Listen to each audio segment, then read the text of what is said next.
প্রিয় শিক্ষিত বন্ধুরা, এই ক্লাসে আমরা দেখবো কিভাবে মাইক্রোসফট ওয়ার্ডে আরবি টাইপ করা যায়।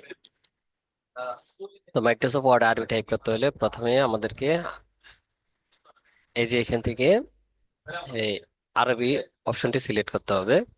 আপনার কম্পিউটার যদি এই আরবি অপশনটি না থাকে আর আপনার কম্পিউটার যদি উইন্ডোজ 10 হয়, সেক্ষেত্রে আপনি এখান থেকে সেটিং এ যাবেন।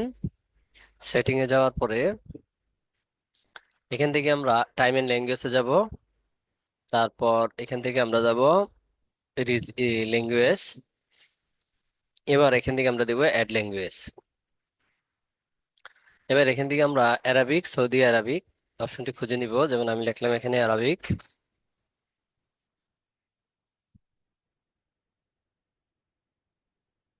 আরবিক সাউদিয়া আরবিক, এই যে দেখেন এটা কিন্তু চলে আসছে। তা আমার এখানে এটা ডিএক্টিভ দেখাচ্ছে, কারণ হচ্ছে আমি অলরেডি এটা আমার এখানে সেট আপ করছি। সেট আপ যদি না থাকতো তাহলে এটা অ্যাক্টিভ থাকতো। এখানে ক্লিক করার সাথে সাথে এই নেক্সট অপশনটি আসবে। তারপর আমরা নেক্সট দিলে এইটি এই ল্যাঙ্গুয়েজটি আমাদের এখানে চলে আসবে। আর অবশ্যই এই কাজটি করার সময় আমাদের কম্পিউটারে ইন্টারনেট সংযোগ থাকতে হবে। অর্থাৎ এই ফোনগুলো, এই যে আরবি ফোনগুলো, এগুলো ইন্টারনেট থেকে নিবে। তো ইন্টারনেট কানেকশন না থাকলে কিন্তু এই কাজটি হবে না। তো আশা করি আপনারা বুঝতে পারছেন।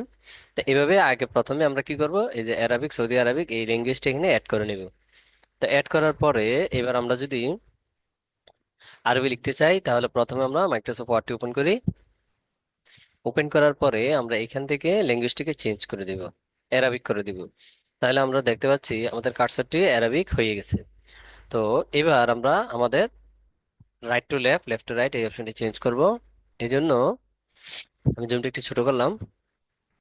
আমরা এখানে একটা ক্লিক দেবো, তাহলে আমরা জানি আরবি লেখা ডান দিক থেকে বাম দিকে যায় আর বাংলা লেখাগুলো বাম দিক থেকে ডান দিকে যায়। তো আমরা এখানে ক্লিক করলে এই জিনিসটি এদিকে চলে আসবে। তো আমরা সাইজটা একটু বড় করি। করার পরে এখন আমরা লিখবো। তো লেখার ক্ষেত্রে আমাদের একটি শীট রয়েছে। যারা বাংলা ইংরেজি লিখতে পারেন তাদের জন্য আরবি লেখা একদম সহজ। তো এখন আমরা দেখব আমাদের যে শীট আছে এই শীটটি ওপেন করি।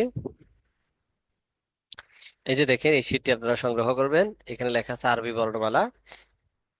অর্থাৎ আপনি আলিফ বা তা সা এগুলো লিখবেন। তো এগুলো লিখতে গেলে কিবোর্ড থেকে কোন অক্ষরগুলো চাপতে হবে এগুলো এখানে দেওয়া আছে।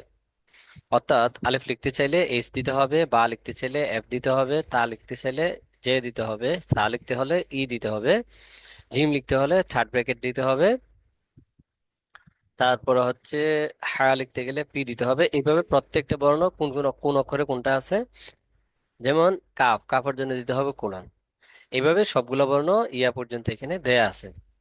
এরপর হচ্ছে জবর জের পেশ। শিফট কিউ দিলে জবর আসবে, শিফট এ দিলে জের আসবে, শিফট ই দিলে পেশ আসবে। তো এভাবে সবগুলো এখানে দেওয়া আছে। এইবার আমরা একটু প্র্যাকটিক্যালি দেখি এবং আপনাদেরকে আরেকটু সহজ করে দিই।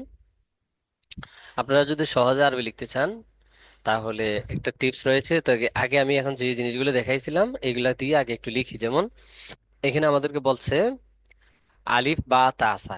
তো আলিফ বা তাসা এগুলো আমি লিখবো। তাহলে বলছে এইচ এফ জে, তো আমি এগুলো একটু লিখি।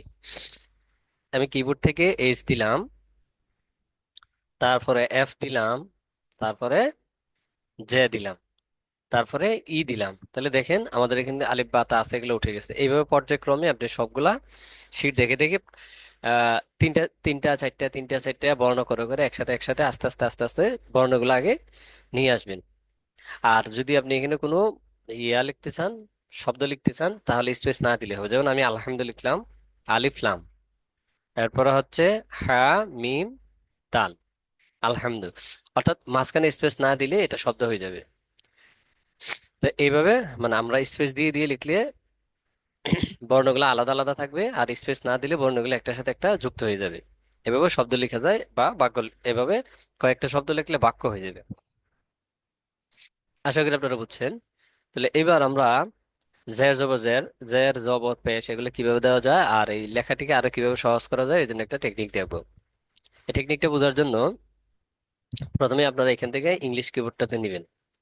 নেওয়ার পরে সার্চ অপশন লিখবেন USK, উ এস কে, অর্থাৎ অন স্ক্রিন কিবোর্ড। আপনি যখন USK দিবেন তখন এখানে একটা অপশন আসবে অন স্ক্রিন কিবোর্ড, এখানে একটা ক্লিক দিবেন।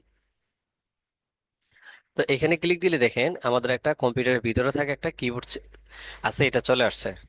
আমাদের যদি কোনো কিবোর্ড না থাকে তাহলে মাউসের মাধ্যমে এই কিবোর্ডটি ব্যবহার করে আমরা আমাদের যে কোনো ধরনের কাজ করতে পারবো। এটা হুবহু কিবোর্ডের মতো কাজ করবে। তো এখন আমরা এই কিবোর্ডটি দিয়ে আরবিক টাইপ করব, দেখবেন খুব সহজ। এখন বর্তমানে এটা কি আছে, ইংলিশ আছে। তা আমরা এখান থেকে যদি অ্যারাবিকে ক্লিক করি, তাহলে দেখেন আমাদের কিবোর্ডটা কিন্তু অ্যারাবিক হয়ে গেল। এখন আমাদের কোন বর্ণ কোথায় আছে আমাদের এগুলো দেখতে সহজ হচ্ছে। ইভেন আমরা চাইলে এখান থেকে এগুলা টাইপ করতে পারবো। আমি একটা স্পেস দিলাম, এই দেখেন আলিফ, স্পেস দিয়া বা, স্পেস দিয়া তা, স্পেস দিয়া সা। এইভাবে আপনি আলিফ থেকে ইয়া পর্যন্ত সবগুলো লিখতে পারবেন, এখানে সবগুলো বর্ণ দেওয়া আছে। এবার যদি আমরা জবরজের পেশ দিতে চাই, যেমন ধরুন আমরা বার উপর একটা জবর দিব, তাইলে আমরা কি করবো, এখান থেকে শিফট চাপ দিব। এই যে শিফট, কিবোর্ড থেকে শিফট দিলেও হবে, তবে এখানে শিফট দিলেও হবে। তাহলে এই দেখেন এখানের ভিতরে সবগুলো কিন্তু রয়েছে। এটা হচ্ছে জবর, এই যে দেখেন এটাকে অক্ষর বোঝাচ্ছে, অক্ষরের উপর একটা টান আছে মানে জবর, আমি দিলাম, এই দেখেন জবর চলে আসছে। আবার শিফট ধরেন, তাহলে এটা হচ্ছে জবর, এক জবর, তারপর এটা হচ্ছে এক জের, এটা হচ্ছে এক পেশ। তো এটা হচ্ছে দুই জবর, এটা হচ্ছে দুই জের, এটা হচ্ছে দুই পেশ। তো এইগুলা আমরা এখান থেকে ব্যবহার করব। এরপরে এটা হচ্ছে জজম, আর এটা হচ্ছে তাসদিদ। এখান থেকে আমরা জজম এবং তাসদিদ দিতে পারবো। তবে খারা জবর খারাজের যেগুলা এবং মদের চিহ্নগুলো খুব কঠিন, এগুলা পরবর্তী কোনো একটা ক্লাসে দেখাবো, বা এগুলো আমাদের খুব কম ব্যবহার হয়।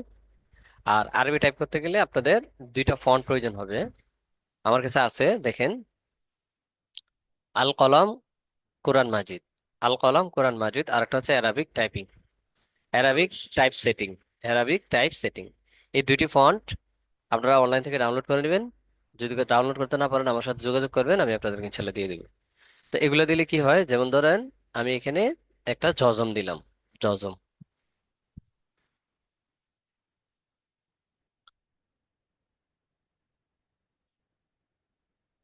এই যে শিপ ধরলাম, শিপ ধরে এখান থেকে একটা জজম দিলাম। এখন এই জজমটা বোঝা যাচ্ছে না, তা আমরা যদি এখন এখান থেকে ফন্টটা চেঞ্জ করে দেই, আল কালাম কোরআন মাজিদ দিয়ে দেখেন এখন কিন্তু জজমটা সুন্দরভাবে বোঝা যাচ্ছে। তাহলে আপনারা এই ফন্টগুলো ব্যবহার করলে এই লেখার সৌন্দর্যগুলা আরো অনেক বৃদ্ধি পাবে। এই দেখেন, আর এটা হচ্ছে এই ফন্টের, আর এটা হচ্ছে এই ফন্টের। তা আল কলম কোরআন মাজিদটা বেশি ব্যবহার হয়, আমরা এই ফন্টটা ব্যবহার করবেন। তো আমি আশা করি আপনারা অ্যারাবিক টাইপিংটা বুঝতে পারছেন। আপনারা ট্রাই করবেন, ইনশাল্লাহ আশা করি সহজ হয়ে যাবে।